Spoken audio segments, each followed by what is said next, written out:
వాస్తవం ఏంది అంటే పెద్దలు కేసీఆర్ గారి నాయకత్వంలో పాలమూరు రంగారెడ్డి ఎత్తిపోతల పథకం కింద 90% పనులు పూర్తి చేసి రిజర్వాయర్ల నిర్మాణం పూర్తి చేసి మరి ఇప్పటికే భూసేకరణ గాని ఇప్పటికే చేయాల్సిన అన్ని కార్యక్రమాలు కూడా పూర్తి చేసి ఒక వడ్డిచ్చిన విస్తర్లాగా అప్పజెప్పి రేవంత్ రెడ్డి గారికి కాంగ్రెస్ ప్రభుత్వానికి అప్పజెప్పి మేము గద్దె దిగాం డిసెంబర్ 23లో.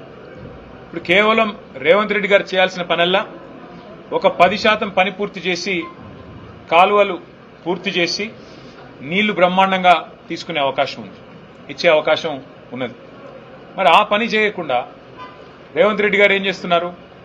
ఎక్కడ వెంటనే పూర్తి చేస్తే ఇదంతా కేసీఆర్ గారు కట్టిన కరివేనా, ఇదంతా కేసీఆర్ గారు కట్టిన వట్టెం రిజర్వాయరు, ఇది కేసీఆర్ కట్టిన ఉద్దండాపూర్ రిజర్వాయరు, ఇది కేసీఆర్ గారి ప్రభుత్వం కట్టిన నార్లాపూర్ రిజర్వాయరు అని చెప్పి ఏదుల రిజర్వాయరు అని చెప్పి ప్రజలకు గుర్తొస్తుంది.